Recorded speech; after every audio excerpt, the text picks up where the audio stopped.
Bonjour, ça dépend du pays où vous êtes. Si vous nous suivez du côté du Canada, bonsoir. Si vous nous suivez au côté de la France, bonjour. Et cet après-midi, nous sommes avec Mété.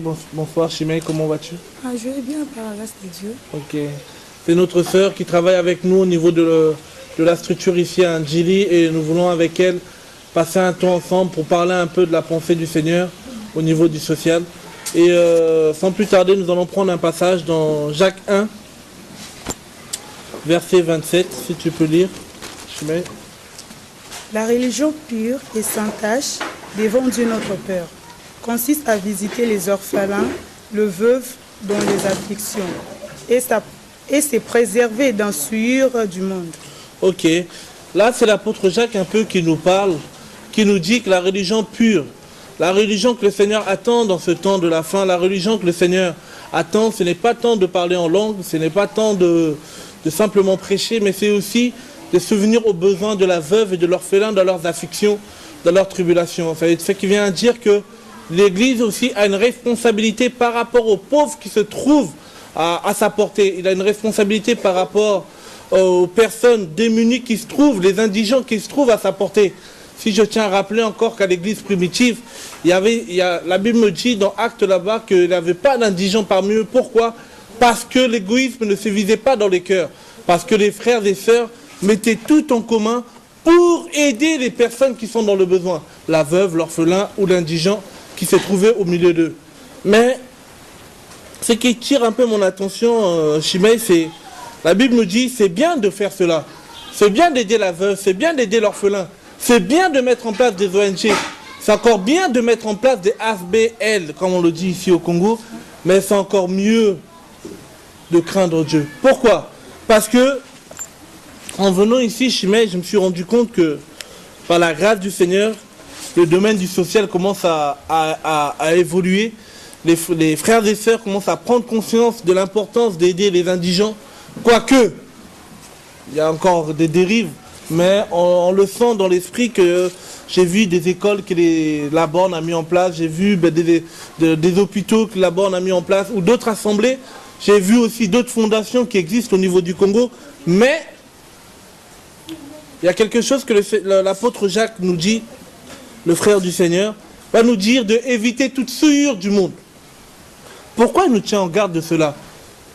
Ça veut dire qu'on peut faire le social, c'est vrai, et je crois qu'encore au niveau du Congo, il n'y a pas que des œuvres sociales chrétiennes. Il y a aussi Sauve Children qui est une structure païenne. Il y a aussi les catholiques qui mettent les choses en place. Et nous ne sommes pas sauvés bien sûr par les œuvres, nous sommes sauvés par la grâce du Seigneur. Mais l'apôtre Jacques va dire, évitez les souillures du monde. Et sur ça que je voulais interpeller les frères et sœurs aujourd'hui, c'est que faire des œuvres sociales c'est bien, mais de marcher dans la crainte du Seigneur c'est mieux. Et quand l'apôtre Jacques nous dit d'éviter les souillures du monde, on voit dedans l'intégrité. Pourquoi? Parce qu'aujourd'hui ça devient aussi, excusez-moi du terme, je suis sur le terrain, ça devient aussi une forme de business. On parle d'ONG, mais des ONG qui sont que dans les poches. On parle d'ONG où on parle de structures sociales, mais ces structures-là, c'est simplement pour s'enrichir ou pour se dire de trouver des partenaires en Europe et puis mettre nos enfants à l'abri, ou les enfants de ces personnes qui ont des ONG sont tous en Europe. Et ça, le Seigneur n'est pas d'accord. Vous savez, moi-même, en venant sur le terrain, j'étais victime des fois des corruptions. On te dit, Loufiane, tu sais mettre en place des projets.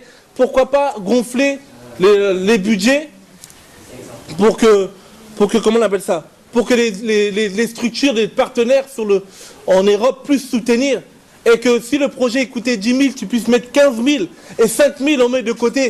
Et c'est pour ça que l'apôtre Jacques, 2000 ans avant, s'est rendu compte un peu de cet état d'esprit. Comme disait l'homme à Ecclésiaste, il n'y a rien de nouveau sous le soleil. Qu'est-ce qui se passe aujourd'hui, que ce soit au Congo ou dans les quatre coins du globe, il s'est passé aussi avant, dans le temps du Seigneur, 2000 ans avant. Et par rapport à cette époque, moi j'ai voulu prendre en fait l'exemple d'un homme qui s'appelait Amos, qu'on va essayer d'étudier. C'est vrai que j'ai dû déjà, par la grâce du Seigneur, apporter un enseignement sur Amos, mais aujourd'hui c'est un chapitre simplement que je vais retenir. On va prendre Amos 5. Pourquoi Amos? Parce que voilà, dans la Bible aussi, il y a des exemples que le Seigneur nous a permis, des personnes qui ont travaillé dans un domaine sur lequel nous aussi nous voulons travailler. Nous avons aussi des exemples dans ce domaine du social comme Amos. On va prendre son livre qui se trouve après Joël. Juste après Joël. Amos, en fait, c'est une personne, je vais essayer un peu de dire le contexte historique avant de rentrer en profondeur sur son histoire. Amos a vécu 8 siècles avant Jésus-Christ. Et Amos a vécu pendant le schisme qui a sévi en Israël. Vous savez que sous David, après David, il y a eu son fils Salomon. Salomon a été séduit par les diverses femmes qu'il a eues. En gros, il a un peu ramené l'idolâtrie en Israël. Et Dieu va lui dire que après ton règne, je vais séparer l'Israël. On va séparer l'Israël en deux. Il y aura le royaume du sud et le royaume du nord. Le royaume du sud avec Israël, le royaume du nord avec Juda. Et il y a eu cette séparation. Et par rapport à cette séparation, il y aura 2 rois. J'essaie un peu de parler du contexte historique avant de rentrer en profondeur sur Amos. Et ces 2 rois, il y a eu sur le royaume du sud, il y a eu Roboam. Et le royaume du nord, il y a eu Jéroboam avec Israël. Et vous pouvez retrouver l'histoire dans 1 roi 12. Et pendant que Dieu va susciter ses prophètes, Amos, en Israël, déjà c'était un prophète qui venait de Tekoa, qui était une contrée de Juda. Mais Dieu va l'appeler pour aller prophétiser en Israël.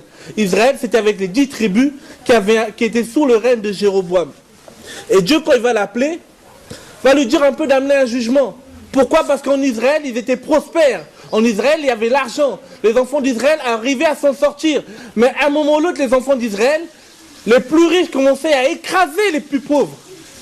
Ah, ce qu'on voit aujourd'hui aussi au Kinshasa. Simplement les soi-disant des hommes de Dieu, qui s'enrichissent, mais le peuple qui sont en train de gérer, il devient de plus en plus pauvre. Et ça, ce n'est pas normal. Et Dieu, dans son amour, à un moment ou l'autre, ne va pas rester insensible à cela. Et c'est pour cela qu'on va parler de... On va prendre cet homme qui s'appelle Amos. Amos, si je veux traduire en français, en grec, Amos, en français, veut simplement dire porteur de fardeau. Frères et sœurs, nous ne pouvons pas faire l'œuvre du Seigneur si on ne porte pas un fardeau. Si en fait ces choses-là, on ne ressent pas en fait une compassion pour l'œuvre de Dieu. C'est pour ça que le Seigneur disait dans Matthieu 4 là-bas, ma nourriture est de faire la volonté de celui qui m'a envoyé. Si on n'a pas cette charge en fait, ce qu'on va faire, ça va être de l'activisme. Et à un moment ou l'autre, on peut tomber dans le péché. Pourquoi? Parce qu'on ne prend pas à cœur les choses de Dieu. Et Amos, ce porteur de fardeau, qui va venir en fait mettre un peu une séparation. La Bible nous dit quoi? On peut dire dans Amos 1, verset 1, si tu peux lire. Amos 1, verset 1. Parole d'Amos, l'un de berger de Tekoa. Vision qui lit sur l'Israël. Au temps d'Ozias, roi de Juda, et au temps de Jéroboam, fils de Joas, roi d'Israël, 2 ans avant les tremblements de terre. Ok, je vais m'arrêter là pour l'instant. Vous voyez, le Seigneur, avant d'envoyer un jugement dans son amour, il appelle toujours des prophètes pour avertir son peuple. La Bible me fait comprendre toujours dans Amos que le Seigneur ne fait rien sans avoir averti ses enfants. C'est pour ça que vous allez voir si un homme de Dieu meurt bizarrement. Laissez-moi vous dire, avant qu'il meure, Dieu l'a parlé clairement sur son état. Même un païen, avant qu'il meure, Dieu va montrer des intercesseurs quelque part dans un pays que cette personne-là, je vais l'enlever. Avant que Dieu envoie un jugement quelque part, Dieu avertit. Mais combien écoute? Oh, qu'est-ce qu'on aime écouter les prophètes de bonheur qui disent que oui, demain tu vas te marier, comme si le Seigneur est mort à la croix simplement pour le mariage des gens. Ceux qui vont dire oui, demain. En fait, on n'a pas un message approprié par rapport au temps. On est à Kinshasa, on voit comment la pauvreté sévit les gens. Et de l'autre côté, on voit aussi comment la prospérité financière aussi touche les personnes. Il y a 2 extrémités. Et Dieu va envoyer Amos. Amos va annoncer le jugement. Genre aux enfants d'Israël, revenez à Dieu. Regardez un peu. Je vais essayer de nous donner des exemples pour voir dans quel temps Amos vivait. On va prendre un peu des passages par-ci par-là. Prenons Amos 2, verset 6, s'il te plaît, Chimé.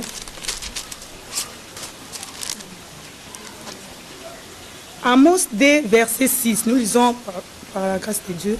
Ainsi parle l'Éternel, à cause des rois crimes de Juda, même de 4, je ne révoque pas mon arrêt, parce qu'ils ont méprisé la loi de l'Éternel et qu'ils n'ont pas gardé ses commandements, parce qu'ils n'ont été égarés par les idoles mensongères, après lequel leurs pères ont marché. Ok, vous voyez, là dans 2 verset 6, il dit, à cause de 2 ou 3 crimes d'Israël, je ne révolterai pas mon arrêt, parce qu'ils ont vendu un juste pour l'argent. Combien on vend des dons des frères et sœurs pour l'argent? Combien même on vend des justes à cause de l'argent dans ce pays? Et le Seigneur va envoyer ce jugement, il va dire dans le verset 6, et le pauvre pour une paire de sandales. Ça veut dire qu'on vend les personnes rien qu'à cause de l'argent. L'argent devient en fait le souci de tout le monde. C'est vrai qu'on va me dire que l'or et l'argent répondent à tout. Mais s'il vous plaît, à un moment ou l'autre, il faut la justice de Dieu. Si tu as 4 ou 5 voitures, frères et sœurs, tu ne peux pas donner à quelqu'un qui n'en a rien. Pour l'aider, et je ne vais pas encore rentrer. On va essayer de continuer l'enseignement avant de donner des exemples clairs. On peut prendre toujours Amos 2, verset 11, tu peux lire? Amos 2, verset 11. J'ai suscité parmi vos fils de prophètes et parmi vos jeunes hommes des Nazaréens. N'en est-il pas ainsi, enfants d'Israël, dit l'Éternel. 12 aussi. Et vous avez fait boire du vin aux Nazaréens et aux prophètes, vous n'avez donné cet ordre. Ne prophétisez pas. 13.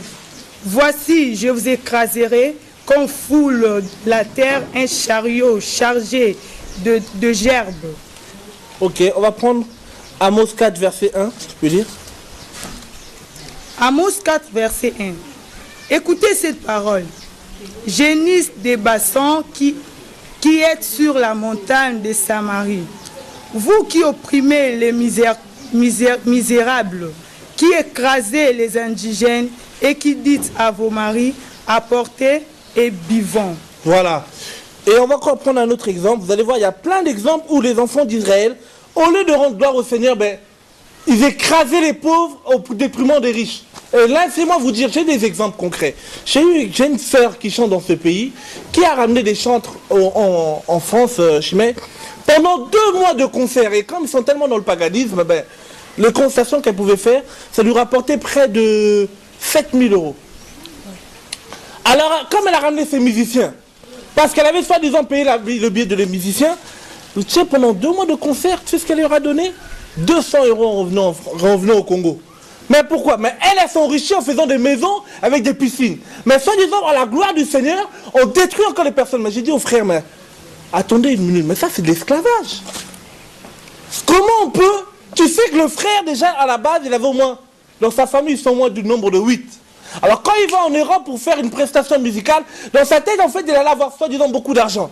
En revenant, et le pire de ça, quand même les personnes donnaient des cadeaux pour ces musiciens, cette sœur Laure Mbongo, dont je dirais son nom, elle les connaît très bien avec son mari, alors au lieu d'aider les personnes, qu'est-ce qu'ils font? Ils détruisent. C'est pour cela, après, voilà, ça rentre dans le compromis, ça rentre dans des choses qui ne rendent pas gloire à Dieu, et Dieu, il enlève son onction.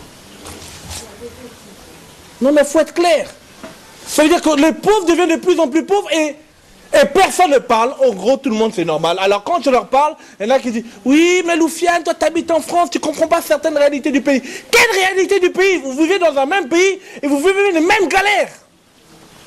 Et si tu parles, on va dire « Non, vous êtes trop... » Non. À un moment ou l'autre, Jean-Baptiste a parlé. Et à un moment ou l'autre, quand il y a beaucoup de cafards, il faut mettre la lumière à la lumière de la parole pour que la lumière brille et que si ces cafards-là, ils viennent, mais qu'ils disparaissent au nom de Jésus. Parce qu'il y en a assez. Le frère qui est en train de souffrir, paye ses études, il n'y a rien, mais des personnes gagnent de l'argent, ils mettent leurs enfants à l'école aux États-Unis ou au Canada, et il faut... Il y a d'autres choses, on va dire après. Parce qu'à un moment ou l'autre, je pense, comme il disait Amos, je suis ni prophète, ni fils de prophète, mais on veut la vérité. Parce qu'on aime ce pays, et à un moment ou l'autre, s'il y a des problèmes dans ce pays, ce n'est pas tant, comment on appelle ça, les politiciens, mais c'est d'abord le problème des chrétiens. Si on revenait à notre place, si on apportait l'évangile pur, je pense même les autorités de ce pays, ils allaient réfléchir un moment. Mais maintenant, comme on est tellement dans la compromission, dans l'idolâtrie, et on le verra tout à l'heure, on devient de plus en plus riche, et les pauvres deviennent de plus en plus pauvres, et l'Église regarde. Ou, comme on l'a dit tout à l'heure, on commence maintenant à mettre des structures en place pour s'enrichir, au nom des pauvres. Alors je vais mettre en place une fondation, comme ça j'ai des business, comme ça je peux par le nom de fondation mettre des petites structures en place qui n'existent même pas. Alors on va prendre des partenaires en Europe, les partenaires vont peut-être donner 10 000, 15 000, mais le travail n'est même pas fait sur le terrain. Et on se dit chrétien, que Dieu nous aide. C'est que l'apôtre Paul va dire à Timothée dans 2 Timothée 3 là-bas, que dans le temps de la fin, les gens deviendront égoïstes, fanfarons, amis des gens de bien. Étant dans le péché, mais ils veulent être des gens de bien. Pourquoi? Pour du profit. Et Amos, dans cette époque, maintenant on va prendre un peu Amos 5. Je peux lire Amos 5. Qu'est-ce qu'Amos dit? Amos 5. Amos 5. Écoutez cette parole, cette complète que je prononce sur vous, maison d'Israël. Elle est tombée, elle ne se révélera plus. La Vierge d'Israël, elle est couchée par terre. Nul ne la révèle. Car ainsi parle l'Éternel, le Seigneur, l'Éternel. La ville qui mettait à campagne 1000 hommes n'en conserve que 100. Et celle qui mettait à campagne 100 hommes n'en conserve que 10. Pour la maison d'Israël, car ainsi parle l'Éternel à la maison d'Israël. Cherchez-moi et vous vivrez.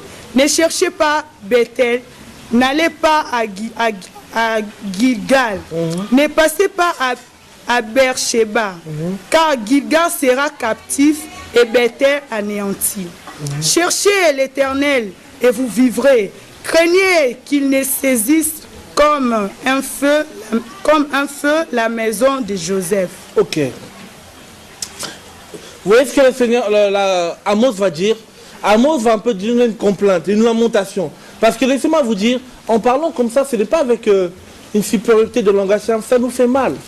Ça nous fait mal, pourquoi? Parce qu'on veut voir les membres de nos familles se donner au Seigneur.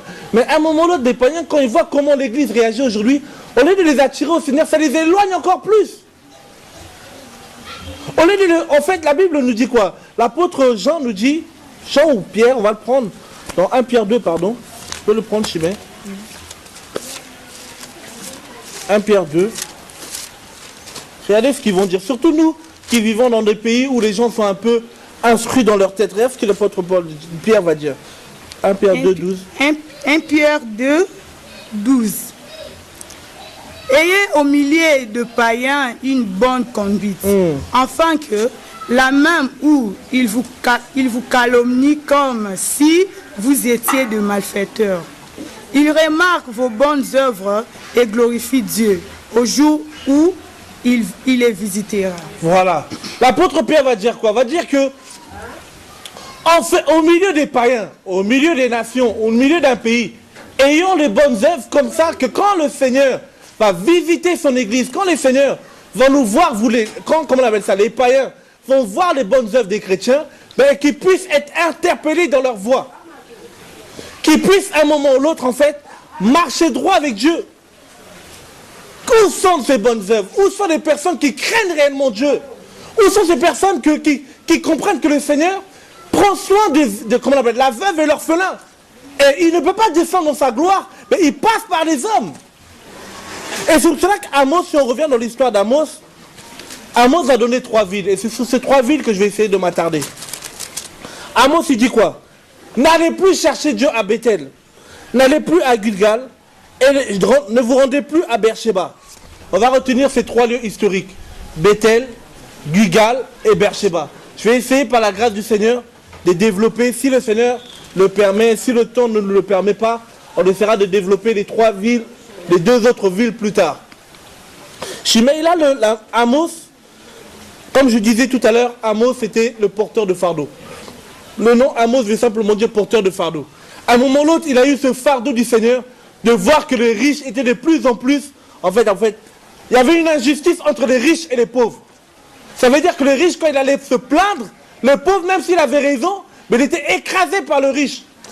Et laissez-moi vous dire, ces enfants d'Israël peuvent symboliser les chrétiens que nous sommes aujourd'hui. Où les riches, dans nos assemblées, sont plus considérés que les pauvres. Ça veut dire quoi? Un frère qui est même dans un péché, parce qu'il a l'argent, il va s'asseoir devant. Vrai ou faux? On est à Kinshasa, on est je sais pas, on est en septembre, à Kinshasa, c'est des réalités qu'on vit. Et même, laissez-moi vous dire, des riches en pleine prédication, on cite leur nom. C'est de l'abomination. Hein, t'as vu un tel, général un tel dans telle église. On m'a dit, mais qu'est-ce que le nom du général a à voir de l'église? Parce qu'il a l'argent. Alors même s'il est dans le péché, même s'il est dans l'adultère, il va s'asseoir devant. Et veut dire quoi? Ça veut dire qu'on considère plus les riches que les pauvres. Je ne suis même pas encore rentré dans le système d'offrande qui existe aujourd'hui au Congo. Oh frère, si tu as l'argent, tu es béni. Ici. Si tu as $500, même si tu étais dans le péché hier, parce que tu as donné une offrande de $500, tu auras une prière spéciale du pasteur. Tu auras même l'imposition de 2 mains. Tellement tu as donné les $500. Et c'est ça qu'il faut. Vrai ou faux, Chimay? C'est vrai. C'est ça qu'il se passe ici. Il y en a qui ont chanté tout est grâce, tout est grâce, tout est gratuit. Maintenant il faut des concerts 5 000 francs congolais. Nous, c'est ça au fêlé, mais concerne ça au fêlé. Ça, c'est une abomination devant Dieu. Amen. Pourquoi? Parce que je vois, comment il s'appelle, une soeur que je connais, ici au Congo, qui chante. Elle n'avait pas de quoi, même 5 minutes pour aller dans un concert. Ça veut dire les chégués qui ont besoin de l'adoration, ben eux, ils ne vont pas. Ça veut dire qu'ils sont obligés d'aller coulouner pour avoir 5 000 € francs congolais pour aller écouter soi-disant une chanson. Tout est grâce, tout est grâce. Eh, frères et sœurs, ce qu'on chante, il faut le vivre. Tout est grâce, mais on dirait que la chanson n'est plus grâce. Il y a Ophélie, mais il y a Ophélie. Il faut se repentir au nom de Jésus. C'est pour ça qu'il faut des Amos. Pourquoi? Parce que plus on laisse des gens comme le Marcel Mbungu qui vont faire des concerts ici, 150 $, c'est une abomination. Les pauvres, il faut comment 150 $, frère. Frère, 150 $ au Congo, frère. On se connaît, papa. On va se voir en France et on va parler. Parce que c'est quoi? C'est devenu du business. La grâce est devenue une business. Mais des fois, je ne sais pas comment vous faites ici au Congo. Je suis venu de toutes les assemblées. 500 $. Au début, ça commence bien. Ah, tu dis vraiment ici à la parole. Mais avant la fin, frère, ici, il faut attendre jusqu'à la fin. À la fin, tous ceux qui ont 500 $, vous, boya. Alors, maintenant, le papa qui était hier en boîte avec ses 500 $, parce qu'il a l'argent. Il était en boîte, Makangu, lui-même, il a l'onction même de Salomon. Plusieurs femmes sur lui. Or que Dieu dit c'est l'adultère. Or que Jean-Baptiste va dire Hérode, adultère, t'as pris la femme de ton frère. Quel est le pasteur aujourd'hui? Alors le pasteur, tellement il a 500 $, oui, il va peut-être dire adultère en gros, mais il ne peut pas dire à celui que ton argent périsse avec toi. Si tu meurs comme ça, tu vas en enfer, frère. Chaque culte, 500 $. Après, ça descend. Alors, moi, je me suis dit, peut-être ils vont arriver jusqu'à 50 $, 50 francs congolais, parce que les mamans qui vendent leurs petits trucs là, elles peuvent avoir peut-être une économie de 50 francs congolais, tu sais quand même à Bonza. Or que le Seigneur dans la Bible, on voit celui qui avait donné plus, et cette veuve qui avait donné que 2 ou 3 pièces, elle a donné mieux que celui qui avait donné plus. Mais au Congo, on a changé l'évangile. Alors 50, le pasteur va arriver jusqu'à 2000 francs congolais. Après, il part.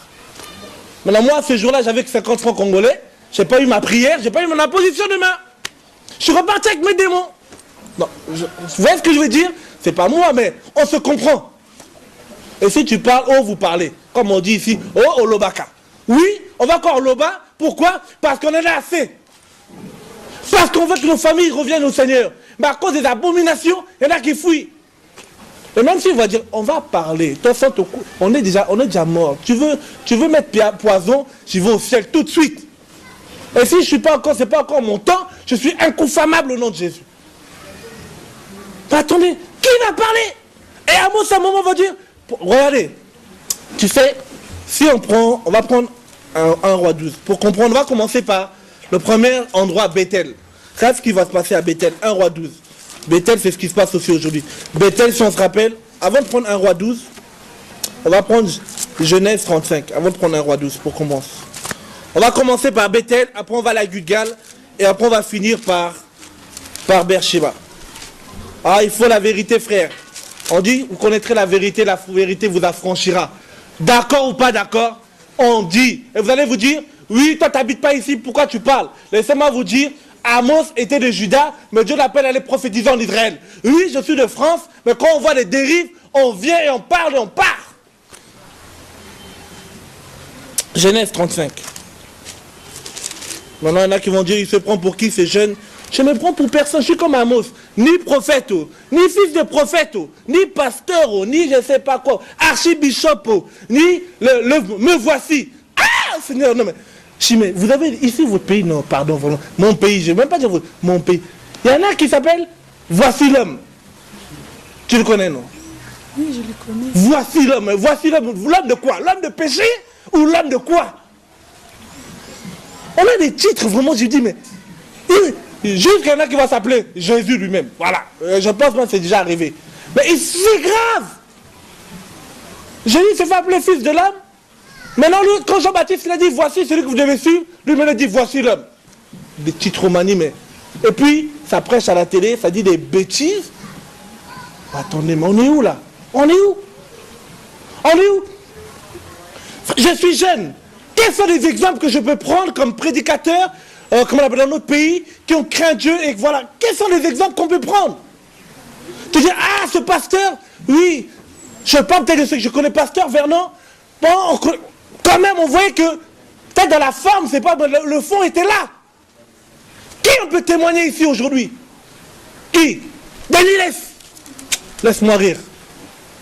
Il a pris 10 ans là-bas, là. Voilà. Seigneur, son jugement vient. D'autres vont mourir avec la vaisselle. Pourquoi? Il y en a assez. Il faut des ministères qui disent, je prends ton onction, je pars avec. Et il dit à Dinabala, mais cette temps n'en est pas résolu, frère. On est ici. Dieu va susciter des personnes qui n'ont rien à faire de l'argent de quelqu'un. Ils sont habillés de peau de chameau, ils mangent que du miel, ils ne mangent pas vos mets du roi. Que Dieu nous aide. Genèse 35, à partir du verset 10. Aujourd'hui, on va tout parler. Hé, Chimay, moi là, bientôt, je dois tout parler. Tout ce que j'ai vu, c'est un bilan contre Dieu. Parce qu'on dit quoi? Pourquoi? Parce que toutes ces personnes, je vois aussi, ils commencent à faire des œuvres sociales. C'est bien, mais les sueurs du monde, il faut laisser.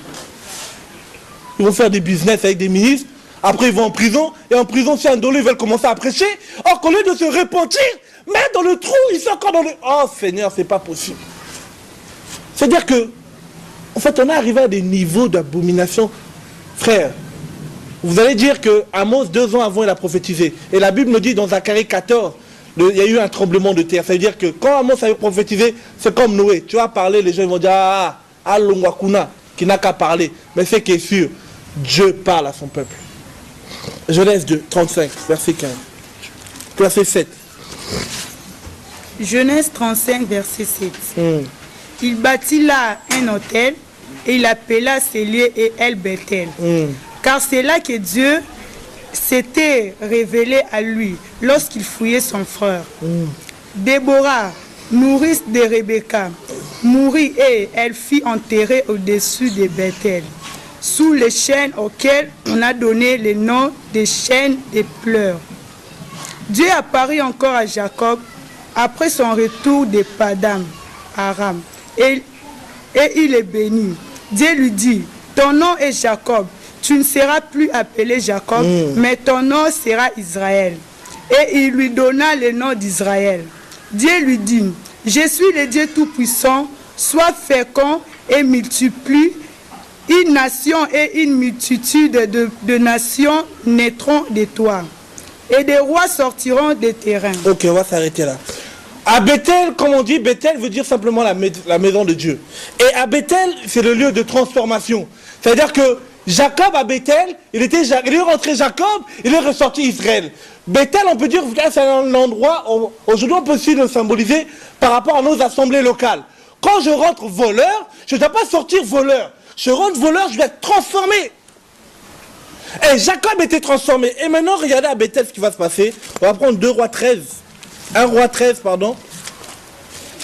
Sous le temps de Amos. Qu'est-ce qui s'est passé à Bethel?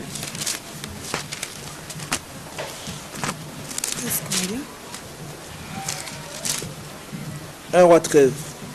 Même pas 1 Roi. 1 Roi 12, verset 25. 1 Roi 12, verset 25.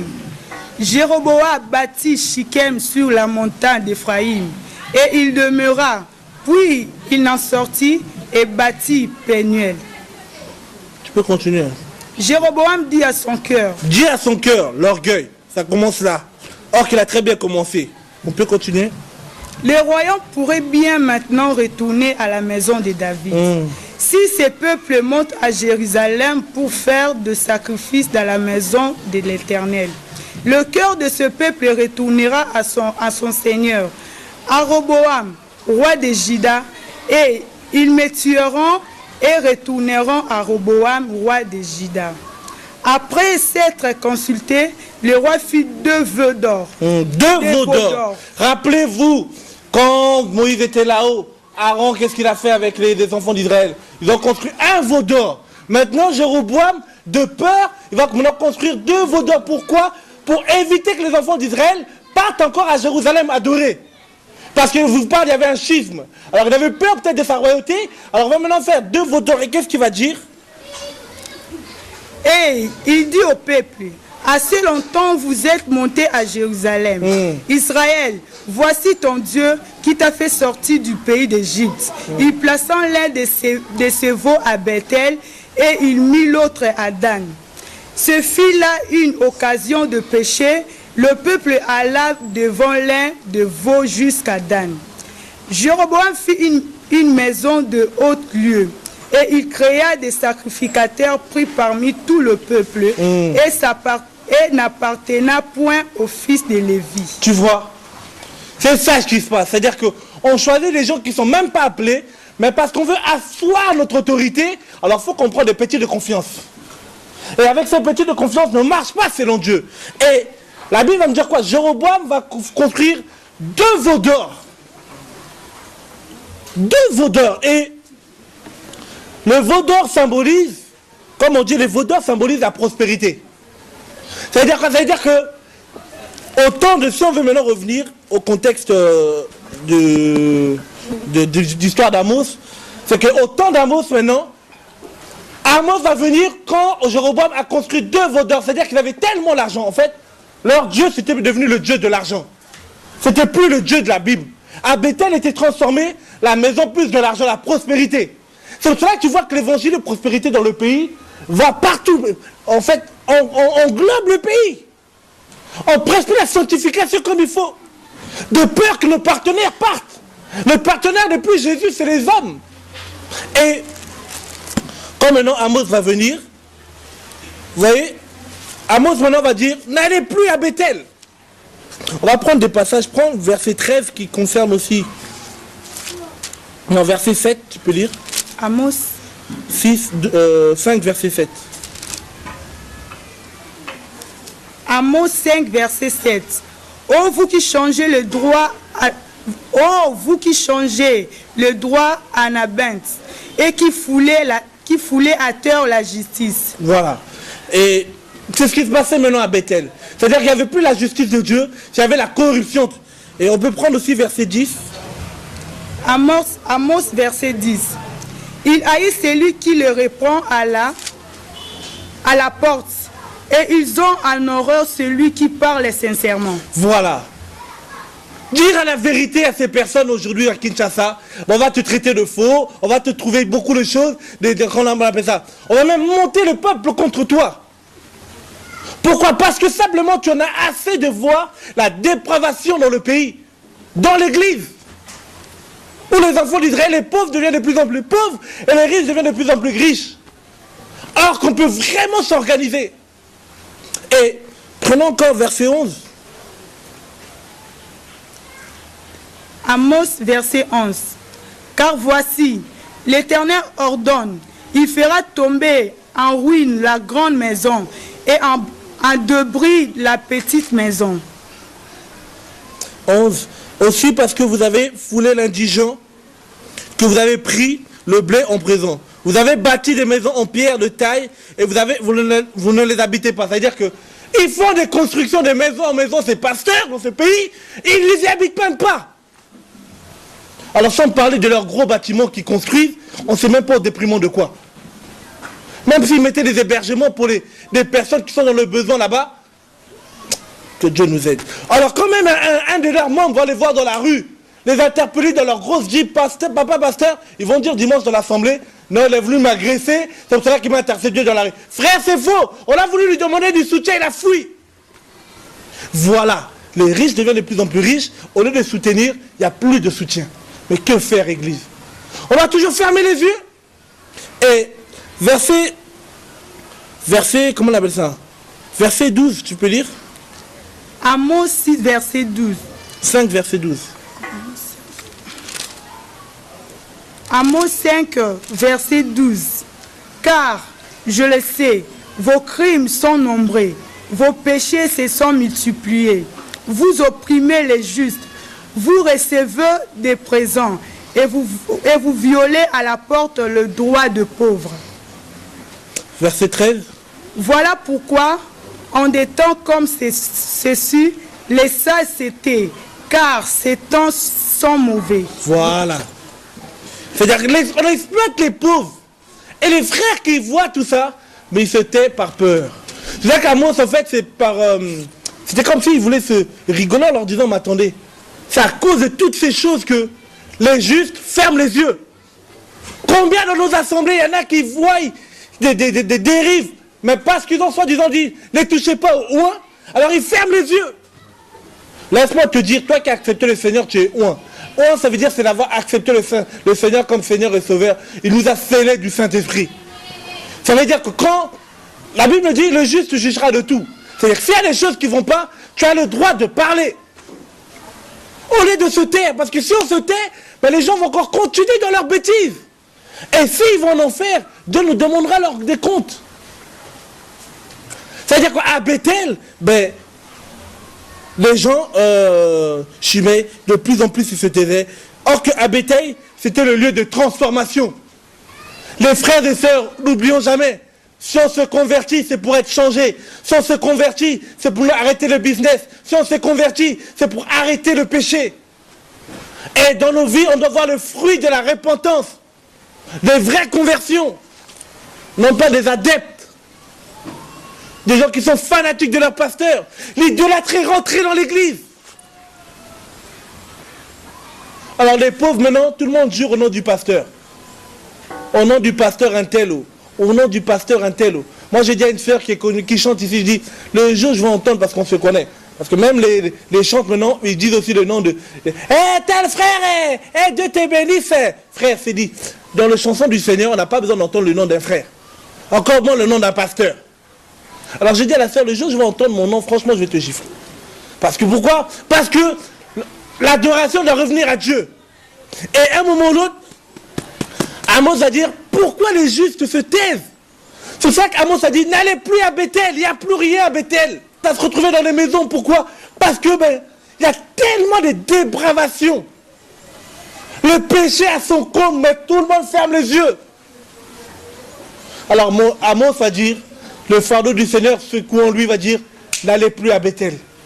Il n'y a plus rien à Bethel. Et regardez pour voir Bethel, Amos 7, verset...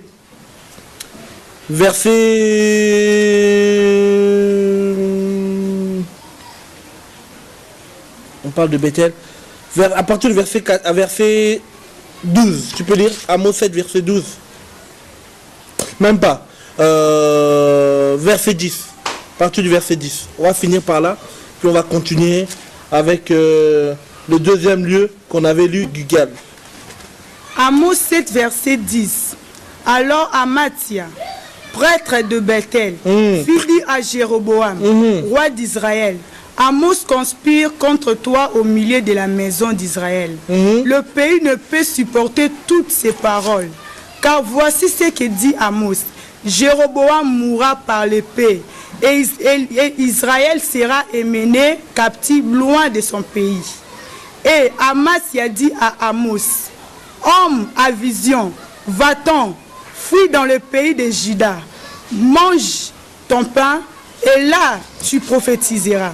Mais ne continue pas à prophétiser à Bethel, car c'est un sanctuaire du roi. Ah! Or qu'on a vu dans Genèse 35, Bethel c'était la maison de Dieu. Maintenant Bethel est devenu le sanctuaire du roi. Tu peux continuer?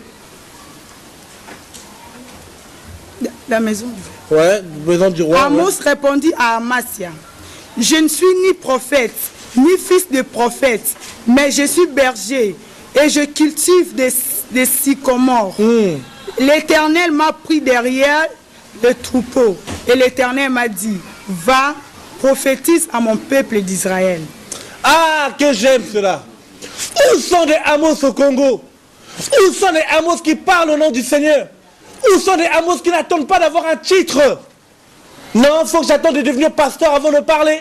Il faut que j'attende que je devienne prophète avant de parler. Frère, Amos va dire, je suis ni prophète, ni fils de prophète. Mais quand il y a des dégâts dans les églises, on doit parler. Et Amos va dire quoi? Regardez. Amathia était prophète, était sacrificateur à Bethel. Bethel qui était la maison de Dieu. Mais la Bible va me dire, ils vont changer la maison de Dieu dans la maison du roi. À cause qu'on change des églises locales dans les maisons des pasteurs. C'est ça le Congo. Oh, Ndakunanga, maison Nanga. C'est pour cela que même, ils construisent des bâtiments à leur nom. Et ils assurent leurs arrières, ils donnent les propriétés à leurs enfants. Et les peuples aussi, ils laissent comme ça. Et il va dire, ne prophétise, va-t'en homme de vision, ne prophétise plus ici. Et comme Amos était appelé, l'onction l'a accompagné, frère. Nous avons besoin de voir des personnes onctionnées qui arrachent le ministère de personnes qui font n'importe quoi, qui disent au nom du Seigneur, je pars avec ton ministère. Pourquoi? Parce qu'il y a trop de dégâts. Et comme on est dans le monde de Carmel, on doit voir qui sert Dieu, qui ne sert pas Dieu. Des hommes que Dieu, il a dit, Dieu m'a pris derrière. Mais il a mandaté. Et Amos est parti. Il a dit à Mathias et à Jéroboam, tu mourras. Et on l'a vu l'accomplissement. Frères et sœurs, nous sommes dans un temps de jugement. C'est un temps où Dieu veut rétablir veut arrêter le business dans les églises. Où il y a des pauvres qui souffrent dans nos assemblées. Qu'est-ce qu'on fait? On roule dans des choses. Il y a tellement de choses qu'on ne sait même plus par quoi commencer. Mais ce qui est sûr, il faut que la récréation finisse au Congo au nom de Jésus. Il faut que la crainte de Dieu revienne dans les cœurs. Il faut que les gens qui mettent en place des structures sociales, ça ne soit pas pour le business. Que ça soit vraiment parce qu'on a mal de voir l'indigent souffrir. Et que Bethel ne devienne plus la maison du roi, que revienne la maison de l'Éternel. Et qu'on ne fabrique pas des choses pour s'enrichir. Voilà simplement ce qu'on avait envie de partager aujourd'hui. Si Dieu permet, on continuera par la prochaine émission, être une voix pour les sans-voix, sur qu'est-ce que fait Gugal, qu'est-ce que le Seigneur nous interpelle par rapport à Gugal, par rapport à Beersheba, et qu'est-ce que le Seigneur veut dire. En gros, le thème d'aujourd'hui, c'était, avant de vouloir s'investir dans l'œuvre du Seigneur, avant de vouloir faire du bien, il faut d'abord chercher Dieu. Vivre dans la crainte du Seigneur. C'est pour cela que dans les actes, quand on a choisi les personnes qui devaient s'équiper des indigents, la Bible me dit que Étienne et Philippe avaient un très bon témoignage et ils étaient remplis de l'esprit. Ça veut dire que le domaine de la compassion et de la libéralité, ce n'est pas un jeu. Frère, à cause du ministère, on peut se retrouver en enfer. On peut se retrouver en enfer. Ce n'est pas le ministère qui sauve, c'est Jésus-Christ de Nazareth. Revenons à Jésus. Servons Dieu avec une simplicité de cœur. Servons Dieu en esprit et en vérité. Cherchons Dieu avant de le servir. Et je sais une chose, l'élévation vient ni de l'Orient ni de l'Occident. Je sais une chose, l'or et l'argent appartiennent à Dieu. La bénédiction ne dépend pas d'un pays, elle dépend de Dieu. Dieu aime tout le monde, mais n'a pas confiance à tout le monde. Et nous sommes de la génération, comme Amos, nous voulons que Dieu nous fasse confiance et qu'il nous mandate à parler de sa part pour la gloire de son Saint-Nom. En tout cas, que le Seigneur vous bénisse. Nous sommes à la fin de notre émission. Je ne sais pas si tu voulais dire quelque chose, Chimay, pour finir. Moi, je bénis Dieu, que le nom de Dieu soit béni. Par rapport à ce que notre frère vient de nous dire, c'est vrai, ce sont des choses qui passent dans nos églises. Batu balingi vraiment bon au lieu de servir Dieu, batu balingi makamususu. Or, ce n'est pas ça que le Seigneur nous a appelés. Parce que le Seigneur nous appelle beaucoup, donc vraiment, je ne sais pas comment dirais-je, mais la justice de Dieu, Dieu fera. Je sais que le Seigneur va frapper des gens. Le Seigneur frappera vraiment, il frappera. Mais je bénis Dieu pour cette émission, que son nom soit glorifié. Je sais à la prochaine numéro, on va se retrouver encore. Merci. Merci en tout cas, nous sommes à la fin de notre émission. On dirait de l'orphelinat Angeli. Et nous voulons en tout cas par tout ça. J'espère en tout cas avoir blessé personne, mais une chose est sûre, si on cache la vérité, le Seigneur nous demandera des comptes. C'est pour cela qu'on ne parle pas avec une supériorité de langage, on veut simplement que le méchant se repente et qu'il revienne au Seigneur. Que le Seigneur nous garde, merci pour vos prières, merci en tout cas pour votre soutien.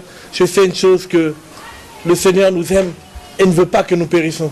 Avant de frapper, comme il avait parlé à Amos, avant le tremblement de terre, qui s'est réalisé dans Zacharie 14, Dieu a parlé.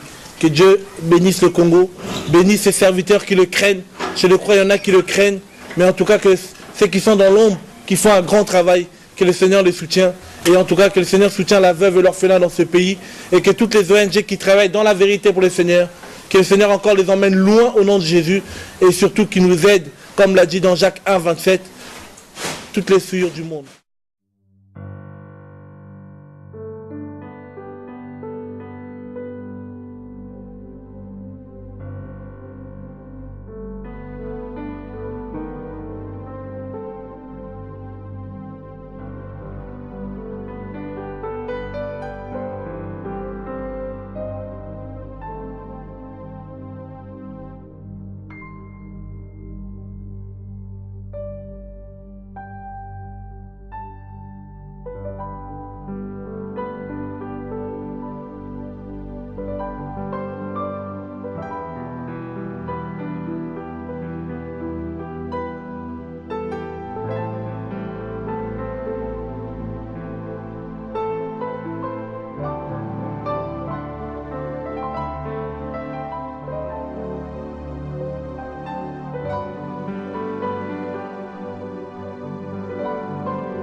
vous bénisse. À une prochaine émission. Au nom de Jésus. Amen.